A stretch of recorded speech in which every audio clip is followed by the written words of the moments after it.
ये जवाब कौन देगा? ये जवाब देना होगा नरेंद्र मोदी को, ये जवाब देना होगा अमित शाह को। और घुसपैठिया का मुद्दा मुसलमानों से, मुसलमान भाइयों को सोचना होगा। तरुण का तस्वीर क्या था?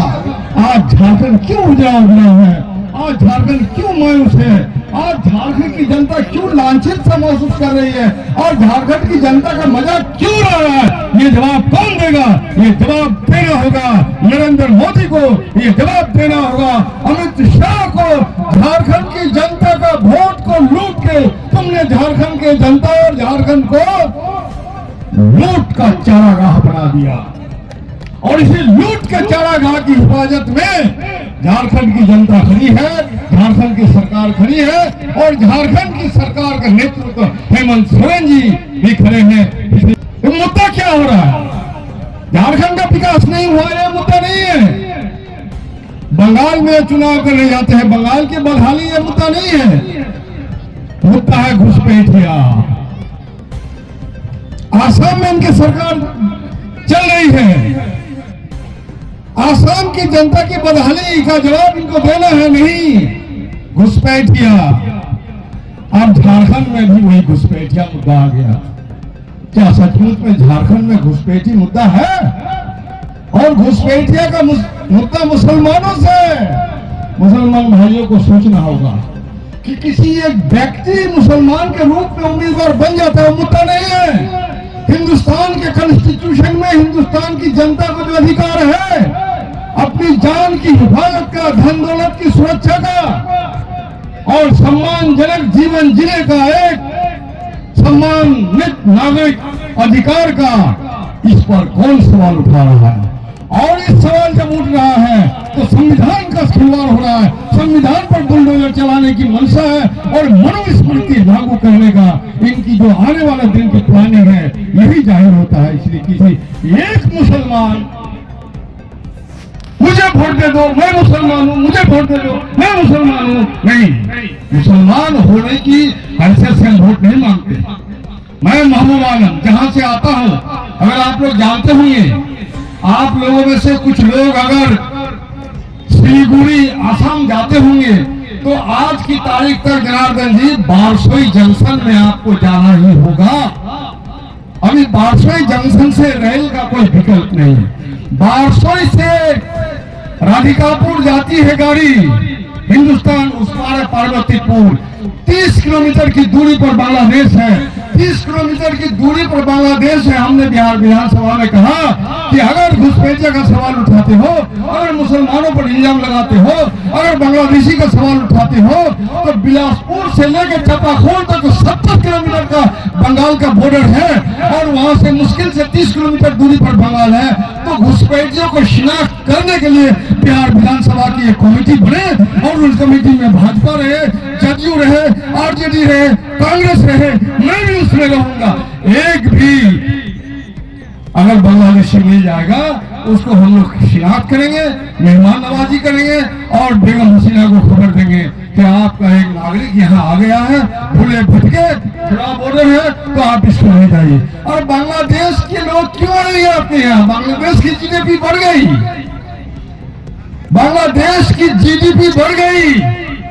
एक भी बांग्लादेशी नहीं मिलेगा, बल्कि दोस्तों, बल्कि हमारे इलाके के बहुत लोग 70 से पहले चले गए बांग्लादेश में, पाकिस्तान हुआ करता था, और पाकिस्तान में जाकर के बड़े बड़े शहरों में, रंगपुर में, दिनाजपुर में, पार्वतीपुर में, राजशाही में, खुलना में, इन तमाम जगहों में इन लोगों ने बड़े बड़े स्क्वाड में बड़ी बड़ी दौलत इन लोगों ने बना लिया। बल्कि उल्टा है,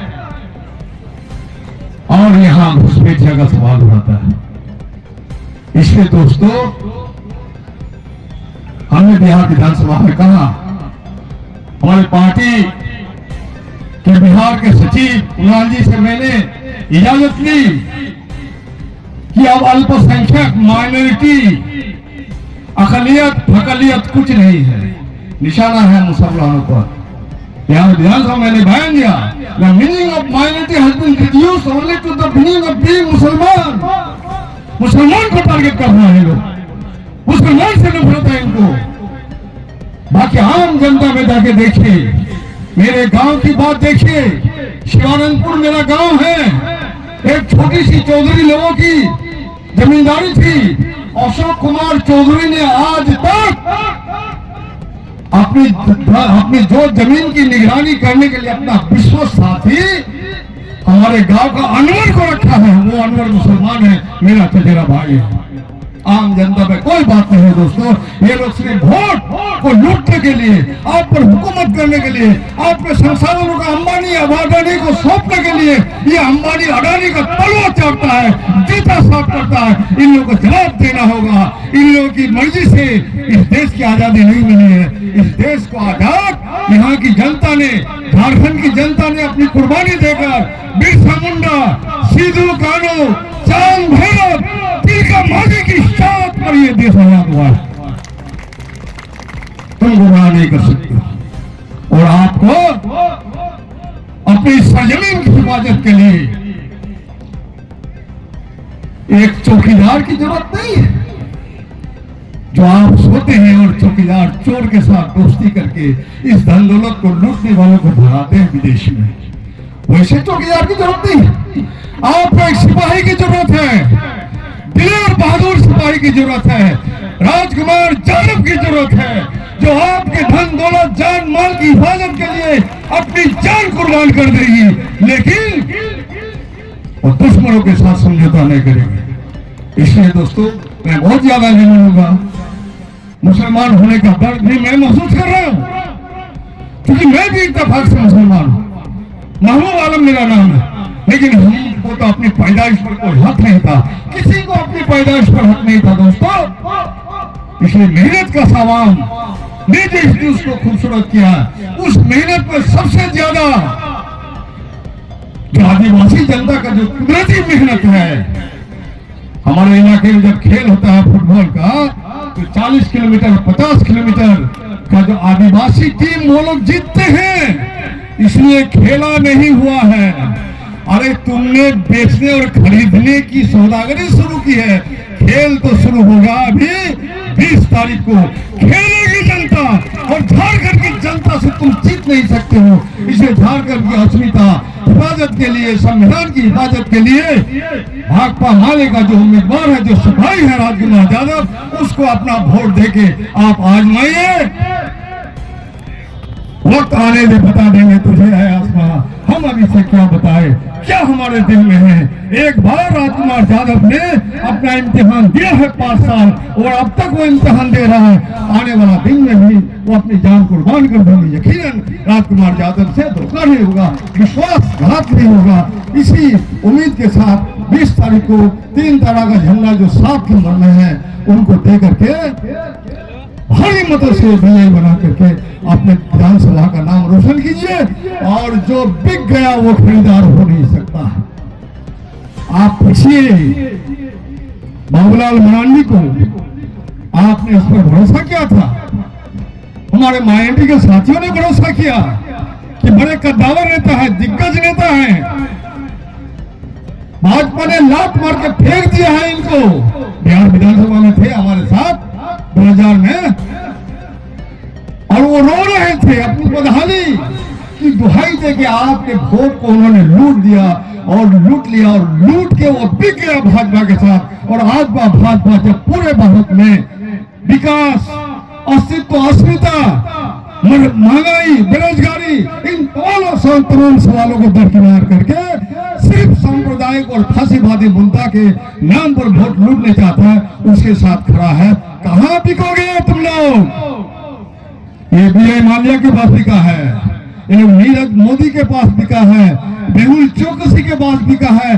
फेरिस तो आपके साथ है, आप जानते हैं हमारे बुद्धिजीवी साथियों। इसलिए जो बिक गया वो खरीदार हो नहीं सकता है। और ये बिकने और खरीदने का सभा नहीं हो रही है। ये चुनाव बिकने और खरीदने का नहीं है। आपके संविधान और आपके मान सम्मान की हिफाजत के लिए जो जान लुटा सकता है, वही भगत सिंह, अशफाकुल्ला खान, राम प्रसाद बिस्मिल के वारिस के रूप में जो हमारी पार्टी खड़ी है, भाकपा माले, उसी माले का सिपाही राजकुमार यादव। यकीनन आने वाला दिन में राजकुमार यादव आपको मायूस नहीं करेगा। और मुझे पूरी उम्मीद है कि झारखंड की जनता बिल्कुल मायूस नहीं होगी। झारखंड की जनता ने इस देश को आजाद करने की शुरुआत में हूल विद्रोह किया और बिरसा मुंडा की शहादत हुई। सिद्धू कान्हू, चांद भैरव और सैकड़ों आदिवासियों की जान की कुर्बानी पर इस देश को आजाद किया गया है। और इस देश की आजादी पर जो शैतानों की नजर लग गई है, इन शैतानों को हमारे जनार्दन जी, हमारे इस्लाम में मौलवी लोग है ना, वो शैतान और जिन को बोतल में भर के जमीन में गाड़ देता कि ताकि कभी उठ नहीं पाए।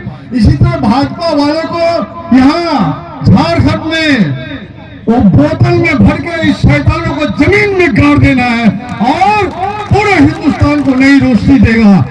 झारखंड और ये जो है गनवार विधानसभा क्षेत्र इनका नाम है, इस पूरा देश में रोशन होगा।